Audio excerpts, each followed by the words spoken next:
이곳에서 만나는 모든 분들이 주 안에서 평안하시기를 늘 기도하고 있습니다. 이 시간 함께 펼쳐보는 제목은 회개입니다. 회개라는 단어는 성도들에게 매우 익숙한 그리고 가장 많이 언급하는 언어이기도 합니다. 그런데 보통 회개라고 하는 말을 하면 우리 일상생활에서 일어나는 도덕적이거나 윤리적인 면에서 혹은 양심상 걸리는 부분들에 대해서 뉘우치는 것이 아닌가 하고 그런 면들을 고백하곤 합니다. 소극적인 면에서 부분적으로는 맞지만 회개를 그렇게 알고 있으면 주님 주시는 참 자유가 무엇인가를 놓치고 삶을 살아가게 됩니다. 예수 그리스도는 우리를 죄에서 해방시키시기 위해서 오셨고 또 해방시키셨는데 도리어 죄에 매여서 일생을 종노릇하는 신앙생활을 하게 되는 겁니다. 믿음으로 의롭다 여김을 받은 성도들이 율법 아래에 다시 매이는 생활을 한다는 이야기입니다. 죄와 사망의 법에서 해방되었는데 죄의 법에 매여 다시 종노릇하는 신앙생활을 하는 겁니다. 아직은 해방되기 이전에 신앙생활을 하고 있고 거기에 머물러 있기에 일어나는 현상들입니다. 어느 분들은 매일매일 지은 죄를 기록하여 놓았다가 저녁부터 회개하며 하나하나 지워간다는 분들도 있고 지난 시절들을 기억해내어서 조목조목 죄를 자백하며 회개한다는 분들도 있습니다. 그렇게 하면 옳게 된다고, 즉 의로워진다고 생각을 하는 겁니다.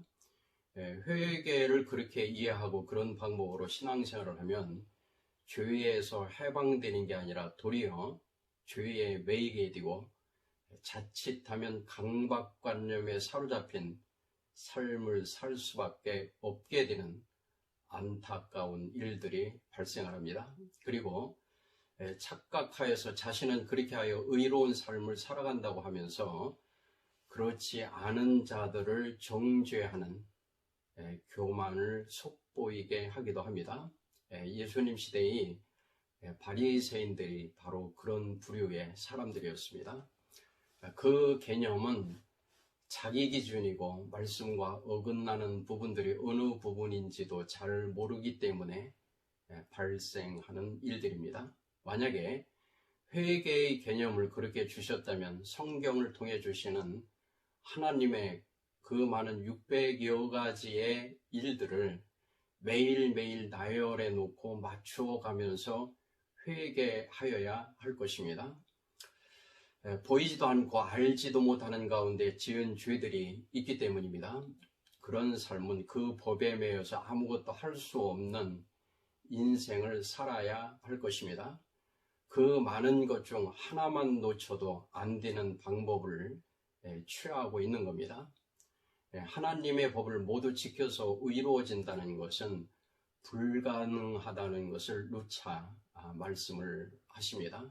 야고보서 2장 10절을 보시겠습니다. 누구든지 온 율법을 지키다가 그 하나를 범하면 모두 범한 자가 되나니. 열심으로 지키지만은 많은 것을 지키다가 하나만 범해도 다 무효가 된다는 말씀이거든요. 믿음으로 의로워진다고 하면서도 다시 그 방법 아래로 들어가곤 합니다. 오순절 사건으로 잠시 들어가 보겠습니다. 사도행전 2장 38절에 보면 베드로의 설교가 나오는데 이렇게 말을 합니다. 베드로가 이르되 너희가 회개하여 각각 예수 그리스도의 이름으로 세례를 받고 죄 사함을 받으라. 그리하면 성령의 선물을 받으리라.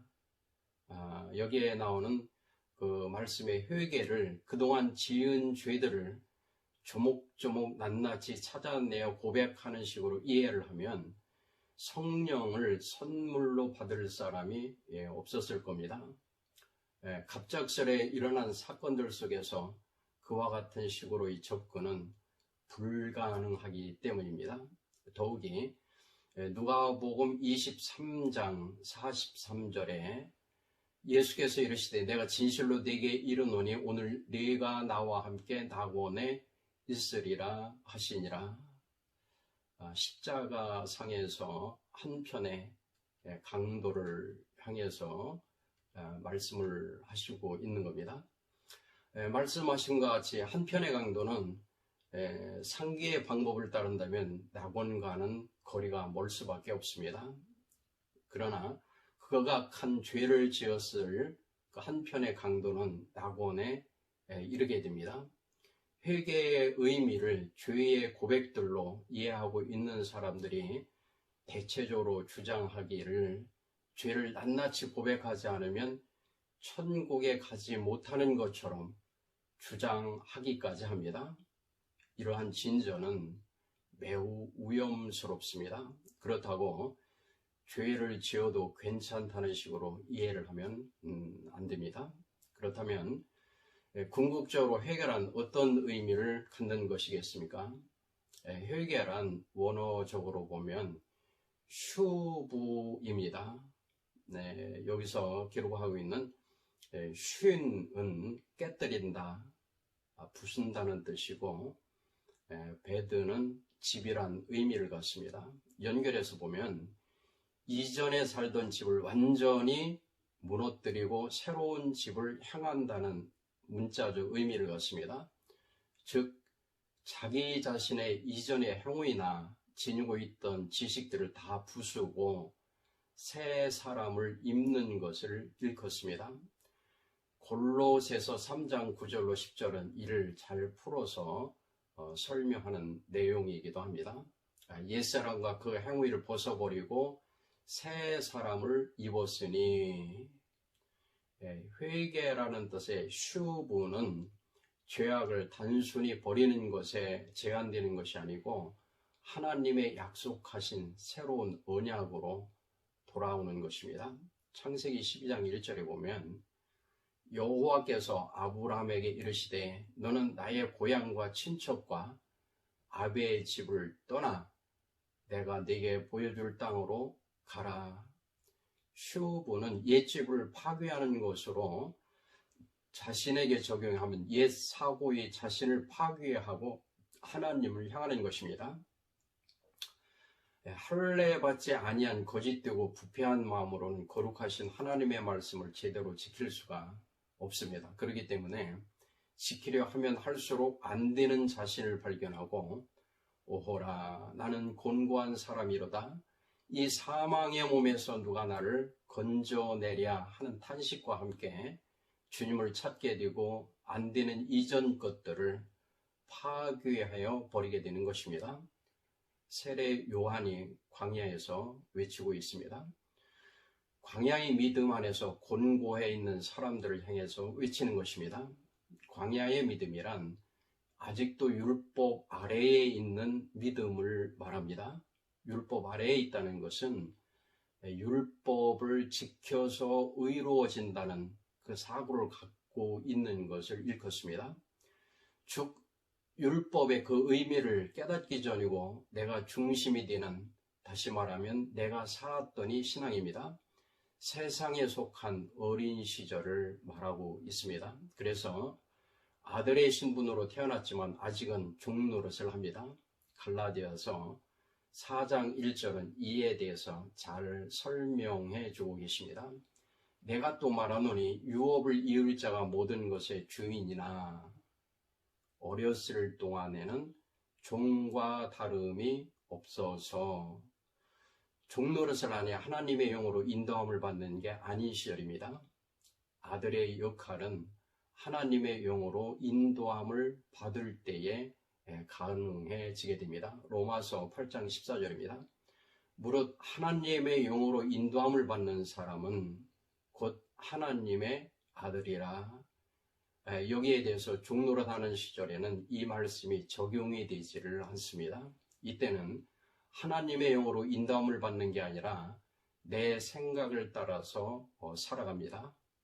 그런데 예수 믿었으니 아들이 되었고 하나님의 영으로 인도함을 받고 하나님 나라를 유업으로 받는다고 말을 합니다. 어린 시절에 있는데도 그리 말을 하니까 어린 시절을 소화하지 못한 채 평생을 세상에 속한 어린 시절로 살다가 그렇게 마무리를 합니다. 앞에서 말씀드린 바와 같이 사탄은 아직도 되지 않은 것을 된 것처럼 속이고 있어서 믿음의 단계가 올라가지를 못하게 하는 것입니다. 믿음 후 세월이 흘러도 구원에 대한 확신이 서지 않는다거나 변화되지 않고 옛 것을 되풀이하고 있을까 하는 그 생각을 하는 것, 그런 등등은 어린 시절에 익혀야 할 일들을 놓치고 있기 때문에 일어나는 현상들입니다. 내 마음의 중심에 내가 있어서 내가 살았던 이고 주님 내 안의 의미를 깨닫기 전이어서 내 중심적 신앙생활로 고집스레 달려가니 세월만 낭비하게 됩니다. 미움, 다툼, 시기, 질투는 내적으로 여전히 존재합니다. 광야에서 잘 먹고 잘 사는 것을 목적으로 삼고 믿음 생활을 추구한다면 잠깐은 필요하겠지만 자칫하면 말씀의 뜻을 모른 채 평생을 광야의 어린 삶으로 마무리할 수도 있습니다. 이는 하나님 나라를 유업으로 받을 자로 태어나서 종노릇하는 신앙생활을 하다가 그 유업도 받지를 못하게 됩니다. 광야에서 안락한 생활을 요구하는 것은 매우 위험스럽고 그것을 축복의 대명사로 사용하라 하니 답답하기만 합니다. 세상적인 축복을 거머쥔 자들은 불신자들 중에서도 아주 많습니다. 도리어 더욱 건강하고 장수하고 물질도 풍요롭고 권력도 갖고 또 사업장이 흥황하는 것을 흔히 볼 수가 있습니다. 이들을 신앙생활을 잘해서 오는 축복으로 매듭지으려 한다면 일평생을 젖먹는 신앙인으로 살아가게 됩니다. 이는 육신에 속한 믿음이요 세상에 속한 믿음의 어린 시절이기 때문입니다. 이를 진단하고 믿음의 단계를 올리는 관계에 대하여 집중을 해야 합니다. 시편 73편은 긴 문맥을 할애하여서 세상적인 축복에 대해서 잘 설명을 하고 있습니다. 잠시 머물 이 세상에 목적을 두고 사는 그 사고와 행동은 속히 버려야 되겠습니다. 세상에 속한 믿음의 시절에는 사람을 보고 따라다니기 쉽고 내 마음에 맞는 말씀을 따라다니기가 쉽습니다. 유명세를 따라서 곧잘 종속이 되기도 합니다. 어리기 때문이고 내가 중심에 있기 때문입니다. 중요한 것은 속히 그곳을 벗어나서 다음 단계의 신앙 안에 들어가는 것입니다. 이는 내 자신의 생각이나 의지 및 결단 등으로 되는 것이 아님을 깨달아야 합니다. 세례 요한은 마태복음 3장 2절을 통해서 이렇게 외칩니다. 회개하라 천국이 가까이 왔느니라. 또 예수님은 마태복음 4장 17절에서 동일하게 말씀을 외치십니다. 이해를 돕기 위해서 좀 더 세밀하게 보면 이는 회개하라 하늘나라의 왕국이 가까이 왔느니라 입니다. 하나님 나라의 왕국이 가까이 왔다는 말씀입니다. 여기에서의 회개 역시 잘못을 하나하나 찾아서 뉘우치고 돌아서라는 뜻이 아닙니다. 이전에 자신의 모든 것을 다 버리고 돌아오라는 뜻인 겁니다. 왕국이란 왕이 통치하는 나라를 말합니다. 그 왕의 통치를 받는 자가 그 나라의 백성입니다. 하나님이 통치하시는 그 나라가 가까이 왔다는 말씀은 그 통치자가 가까이 오셨다는 말씀을 하시는 것입니다. 우리가 죽어서 가는 그 무엇을 연상하기 쉬운데 그것과는 각도가 다른 것입니다. 그 나라를 통치하시는 그분이 오심을 말씀하고 계십니다. 그 방향 전환하는 회개가 있을 때에 거짓되고 부패한 마음의 할례가 베풀어질 것입니다. 이는 하나님의 새로운 약속입니다. 그 성취의 과정을 만나게 되실 겁니다. 마음의 할례는 새로운 분기점이 분명히 될 것입니다. 마음의 할례는 나 자신에 의해서 이루어지는 그러한 영역이 아닙니다. 어떻게 마음의 할례가 이루어지고 진행되는가를 알게 되는 시간을 기도 중에 기다려 주시기를 원합니다. 하나님의 나라는 바로 그 사람들의 것이고 그 나라를 유업으로 받게 됩니다. 함께 해 주셔서 고맙습니다.